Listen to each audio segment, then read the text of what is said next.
在地新闻，后来乡亲啊，继续来看，这是台北市长的选战，有一份报纸今仔日发布到上新的民调，陈时中是30.13%，蒋万安22.92%，黄珊珊20.52%，也未决定价将近有24%。也毋过，陈时中进前发表的公共便所免治马桶的宣传片，伊伫便所探头的画面引发着争议，大大来影响着伊的形象。所以，陈时中阁赶紧来打一张甲伊的孙仔的相片，希望会当甲形象甲挽回来。黄珊珊推出着政见，讲伊若当选，第一件代志就是要甲第一殡仪馆甲拆掉，要来释出着绿地4580坪。不过，陈时中甲蒋万安拢甲吐槽，讲这根本就是市政府以前的规划。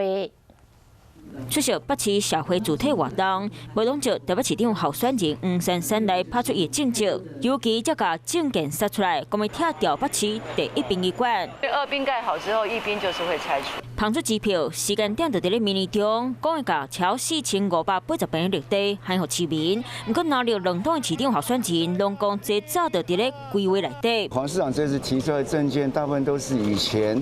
好像在第一任的时候有提出来相关的政见，或在第二任也提出来相关的一些规划。这个是一个既定的政策，像二滨才会积极的做相关的扩建。论政讲2014年市长选举，当时国民党连胜文捌提出千刷一滨来改起公营主体，当时就叫外界骂甲无力。今晚黄珊珊强调时空背景无同，你要先给后拿，你要把二滨改建之后，二滨把所有量能容纳进来之后，你才有拆除一滨的机会。市长选战拼政见，陈市长伫咧3号讲，北市公共便所全部换做喷水马桶，所以因为宣传影片内底探头看人便所的画面引起争议。陈市长除了甲影片提掉会室内，中部长尾传一张相片，互大家拢感觉足卡哇伊的。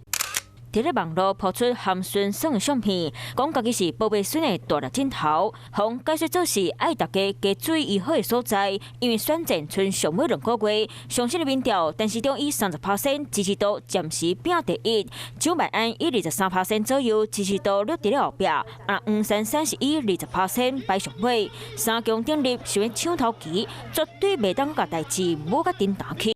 Hello， 大家好，我是乃瑜，要教给大家2个任务。第一个，华视新闻的脸书专页，你按赞了吗？还有华视新闻的 YouTube 频道，赶紧订阅起来，还要记得按赞，开启小铃铛哦。